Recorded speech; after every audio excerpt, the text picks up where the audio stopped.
I'm Minas Ansari. I'm Palestinian, Kiwi, Arab, Muslim, single mom, daughter, sister, friend, and this is my brave story. I'm originally from Jerusalem, Palestine, and that will always and forever be the capital of Palestine. I was born in Dubai, and we immigrated to New Zealand back in 97. And my story might not be that different to many people, but I do believe that everyone goes through their own journey in life, and it is what they go through what makes them who they are. I found myself in a toxic relationship where I was already pregnant, and it was a big decision to make a move back to Aotearoa, to New Zealand, to start my life or restart my life back where I'm a bit more familiar, where I do have some family and community support. I moved back to Tamaki Makaurau, to Auckland, when I was about 8 months pregnant. I tried to find my own place. I finished it. I wanted to provide the best I can for both my unborn child, and at the same time, trying to keep my mental health afloat. And nope, we don't need no man. We can do this. Again, very grateful for having my faith really keep me going. And when I gave birth to my little Maya, it was the biggest blessing. I can't say it was the easiest journey, especially being an Arab, Muslim, single mom in a community and a society that doesn't have the greatest outlook on single moms, let alone Arab Muslim ones. So to overcome the anxiety, to overcome the depression, to overcome feeling down and wanted, feeling unappreciated for anything that you do, it was a journey of knowing what your self-worth is and understanding that you just have to think about tomorrow and what tomorrow will bring.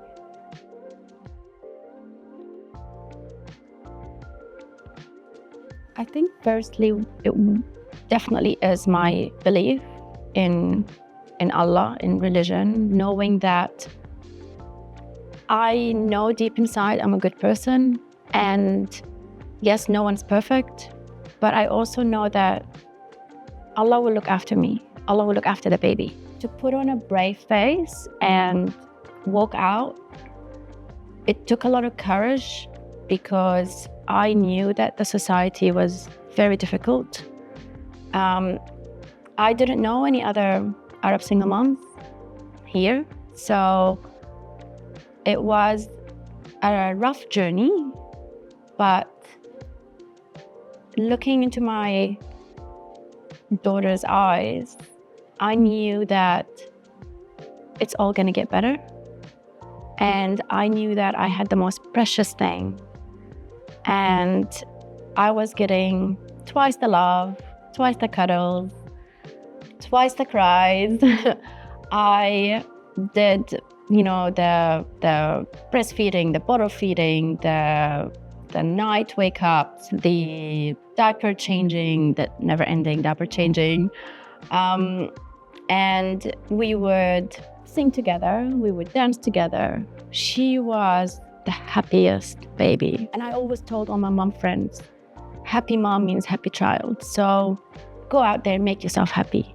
You don't need no man, no relationship to make you happy.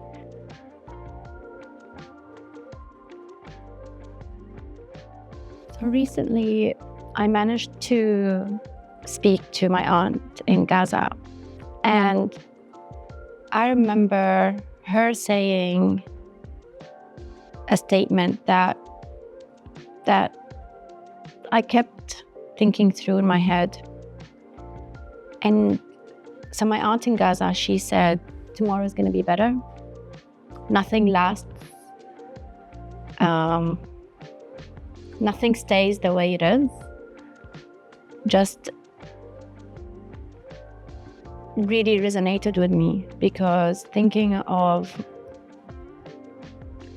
28, 29-year-old me when I was on my own, pregnant, not knowing, is the baby going to be born okay? What if the baby has issues? How is childbirth going to be? Is my mom going to make it? Am I going to have a natural birth? Is it going to be an emergency C-section? Where am I going to go after?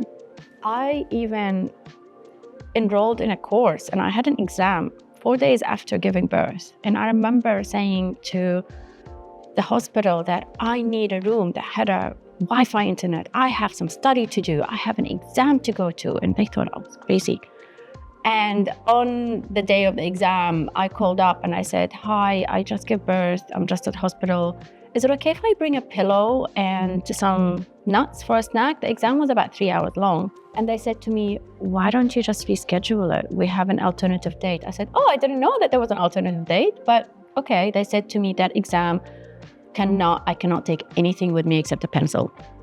That's it. So I thought, that's fine. Yeah, 2 weeks. Yeah, alternative date. This, that meant I would have been home by then, so I can get ready for this exam or just have really more time to do some more study. And there I was, just breastfeeding this newborn child and doing some reading and studying at the same time so that I can do this exam, because I was always just thinking ahead. I hope I can motivate, I can inspire, and I can remind every single mom out there, no matter what her background is, that you're not alone.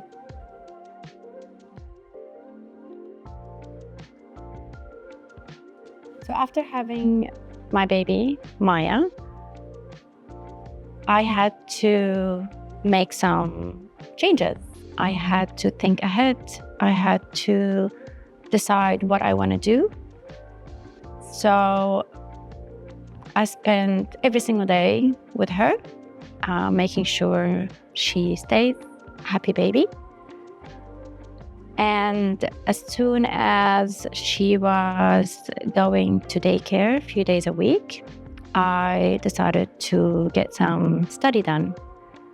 So I enrolled with Massey University, and I did my Master's of Business Admin, so I did my MBA, which opened up a lot of opportunities for me. It really helped me tie together all my different experiences, both professionally and in life, and gave me a really good outlook on where I want to be and what I want to do, knowing that I want the independence. I want to make sure I provide a good future for my daughter, and I want to be someone who's always learning. So after I finished that, I changed careers and went into the IT industry, and I really enjoyed it. Enjoyed learning new things, meeting new people, and I'm forever wanting to learn. And I do really encourage everyone to keep their brain moving, their body moving, their mental health being priority for them. Do what makes you happy, and spread the joy and happiness through your success.